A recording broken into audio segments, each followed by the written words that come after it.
আসসালামু আলাইকুম আপুরা ভাইয়ারা, আশা করি সবাই অনেক অনেক ভালো আছেন। তো আজকের ভিডিওটা আমি একটু অন্যরকম ভাবে করব। কিরকম ভাবে করব? একদমই অন্যরকম। না, একদম অন্যরকম না। আজকে হচ্ছে কিছু কমেন্ট পড়ব এবং সেইটার উপরে ভিত্তি করে আজকের ভিডিওটা হবে। তো আশা করি আপনারা প্রতিদিনের মতোই আমার সাথে থাকবেন এবং শেষ পর্যন্ত সাথে থাকবেন। অবশ্যই লাইক করবেন, কমেন্ট করবেন আর সাবস্ক্রাইব করতে কিন্তু একদম ভুলে যাবেন না। তো প্রথমে আমি সাবিনাকে নিয়ে শুরু করছি। কেন শুরু করছি সেটা আমি বলিনি। এই সাবিনা সেই প্রথম থেকেই আপনারা দেখছেন যে বাচ্চাটাকে নিয়ে সে একটা বিশাল বড় কনফিউশন, মানে দ্বিধার মধ্যে আছে। সে আসলে বুঝতে পারতেছে না যে তানজিলার আসলে ছেলে বাবু নাকি মেয়ে বাবু। হ্যাঁ, ঠিক শুনছেন। কারণ হচ্ছে সেই প্রথম থেকেই আপনারা দেখে আসছি সে টাইটেলে ভাগনা সরি ভাগ্নি ভাগ্নি করে বেশ কিছু থাম্বনেল দিয়েছে। এরপরে দর্শকরা তাকে বলার পরে যে এটা ভাগ্নি না, এটা ভাগনা, তারপরে সে সেটাকে চেঞ্জ করেছে। এবার আজকের একটা ভিডিও দিয়েছে, সেখানে সাবিনা তার বোনের সামনে, মানে হচ্ছে বাচ্চার নানির সামনে বসেই সাবিনা বারবার বলতেছিল যে আফার নাতনি, আফার নাতনি, আফার নাতনি রে রাইখা আফার ভালো লাগতেছে না, যাইতে চাইতেছে। এই যে এতবার নাতনি নাতনি বলল, সাবিনা পুরা বাচ্চাটার লিঙ্গ পরিবর্তন করে ফেলতেছে নাকি অন্য কোনো কিছু, নাকি বাচ্চাটা মেয়ে আমাদেরকে ছেলে বাবু বলতেছে? তা তো সম্ভব না, তাই না? কারণ এতগুলো মানুষ বাচ্চার লিঙ্গ নিয়ে নিশ্চয়ই মিথ্যা বলবে না। তার মানে কনফিউশনটা আসলে সাবিনার মধ্যে আছে। আচ্ছা, গ্রামের একটা মহিলা আপনার কি নাতি না নাতনি এটা বলার জন্য বা এটা জানার জন্য আপনার কি কোনো শিক্ষার দরকার আছে? পুঁথিগত শিক্ষার দরকার আছে? দরকার কিন্তু নাই। ছোটবেলা থেকেই আমরা যখন নানা নানির সাথে বসি, দাদা দাদির সাথে বসি, বা যে সমাজে বড় হয়ে উঠি, আমরা কিন্তু সবাইকে বলতে শুনি। আমার নানিকে বলতে শুনছি আমাকে নাতনি বলে, আমার ভাইকে নাতি বলে। তো এইভাবে করেই তো আমরা শিখি, তাই না? তো সেখানে এই সাবিনা এতটাই গন্ডমূর্খ কি যে নাতি আর নাতনির মধ্যে পার্থক্য বুঝতেছে না। আর আমার কাছে খুব অবাক লাগছে যে নানি, মানে তিশা নানির সামনে বারবারই সে নাতনি নাতনি বলতেছে। তিশা নানির কোনো খবর নাই, মানে সে কোনো রাও করলো না যে তুই কেন বারবার ভুল বলতেছিস, এটা তো নাতনি না, এটা তো নাতি। কিন্তু ওর ভুলটা কেউ শুধরায় দেয় নাই। আর অন্য পাশে বসা ছিল হচ্ছে বাচ্চার দাদি। বাচ্চার দাদি হয়তো কোনো কারণে অন্যমনস্ক ছিল, মহিলাকে সারাটা দিন অক্লান্ত পরিশ্রম করতে হয়েছে, হয়তো বা একটুখানি সে সময় পাচ্ছে, একটুখানি বসছে, অথবা ভাবতেছে পাগলে কি না কয়, মানে এই পাগল আবল তাবল বকতেছে, বলুক। আর একে তো সারাক্ষণই তিশা বিভিন্ন ভাবে বলতেছে যে তুই এত ফালতু কথা কেন বলস, ফালতু কথা কম বল, এটা কিন্তু বারবারই বলে যাচ্ছে।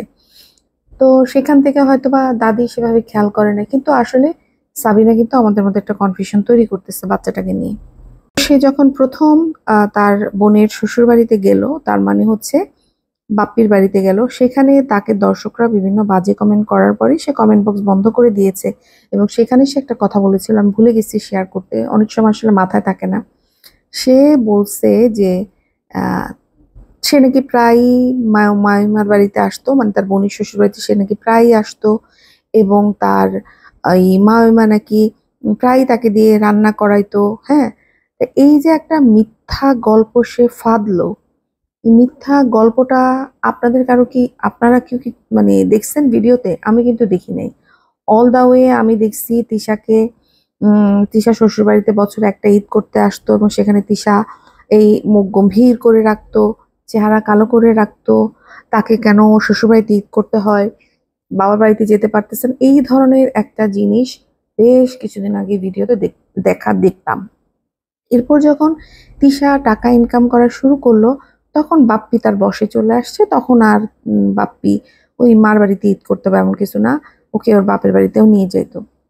সেখানে আমি কিন্তু কখনোই সাবিনাকে দেখি নাই তার বোনের বাড়িতে গিয়ে থাকছে। হ্যাঁ, ও বোনের বাসায় গিয়ে থাকছে সেটা দেখছি সেখানে, কারণ তখন ওর হাজবেন্ড ছিল না। ও এ বাড়ি ওই বাড়ি সে বাড়ি যাযাবরের মতো ঘুরতো, কারণ ওর টাকা পয়সা নেই, ও কি করবে? কোনো বাড়ি থেকে একটু কামলা দিলে হয়তো একটু খাবার পেতো, সেই ভরসায় সে কিন্তু ঘুরতো তখন। তো যাই হোক, এত বড় একটা এক্সপ্লানেশন, মানে এত বড় একটা ভুল সে বারবারই করতেছে, আর কেউ তার ভুলটা শুধরাই দিচ্ছে না, আমার কাছে খুব অবাক লাগতেছে। নাকি সে আসলে বুঝতে পারতেছে না যে এটা ছেলে নাকি মেয়ে। আমার তো মনে হয় বাচ্চাটাকে আসলে একটু ওকে দিয়ে চেঞ্জ করানো দরকার ছিল, মানে ন্যাপি চেঞ্জ করানো দরকার ছিল, তাহলে ও হয়তো বুঝতে পারতো যে আসলে এটা মেয়ে নাকি ছেলে। তো যাই হোক, এবার আসি হচ্ছে আসল কথায়, সেটা হচ্ছে কমেন্ট। শারমিনের কমেন্ট বক্সে বেশ কিছু কমেন্ট আসছে। তো আমি আগে বলে নিই যে এই যে শারমিন মিমের বাসায় গেল, হ্যাঁ, মিমের বাসায় গেল এবং সেখানে কিন্তু সে পরিবেশটাকে স্বাভাবিক করার জন্য হাসির কথা না, তাও সে মানে অট্ট হাসি দিয়ে হাসার চেষ্টা করতেছিল এবং ভুল ভাল বকতেছিল। একটা জিনিস চিন্তা করেন, আপনি একটা বাসায় গেছেন, আপনি যখন বুঝলেন যে সেই বাসায় আপনি ওয়েলকাম না, মানে আপনাকে সাদরে অভ্যর্থনা জানানো হয় নাই, সেই বাসায় গিয়ে আপনি আবার ভিডিও কিভাবে করেন? মানে কতটা নির্লজ্জ হইলে, কতটা ছোট হইলে আপনি সে বাসায় গিয়ে ভিডিও করতেছেন, তাই না? এটা তো একটা লজ্জারও কথা যে আমাকে একটা বাসায় টোটালি পাত্তা দেওয়া হচ্ছে না, এমনকি তার মাকেও পাত্তা দেওয়া হচ্ছে না।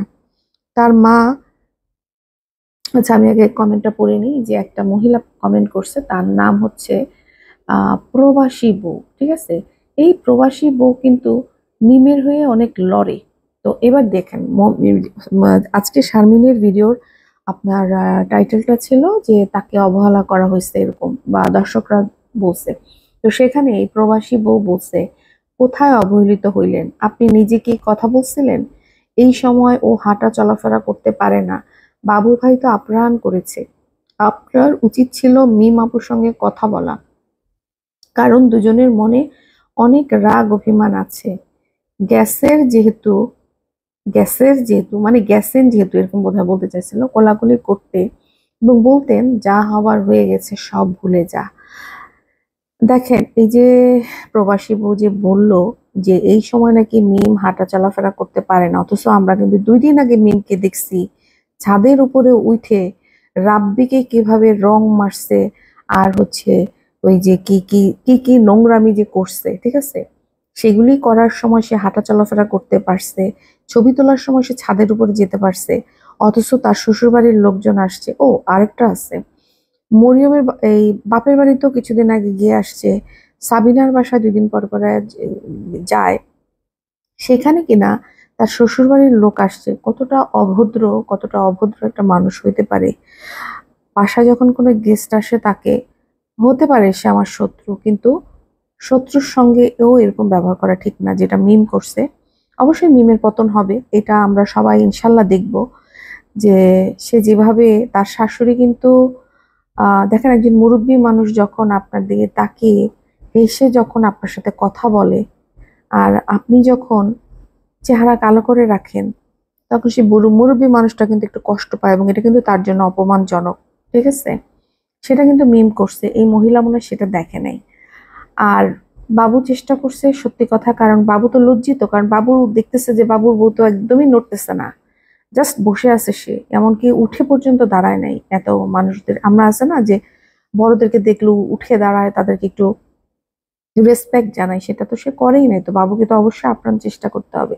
হ্যাঁ, এখানে যেটা ছিল যে শারমিন হয়তো কাছে গিয়ে কথা বলতে পারতো, কিন্তু শারমিন সেটা করে না, এই কথার সাথে আমি এগ্রি, কিন্তু তার অন্য কথার সাথে আমি এগ্রি না।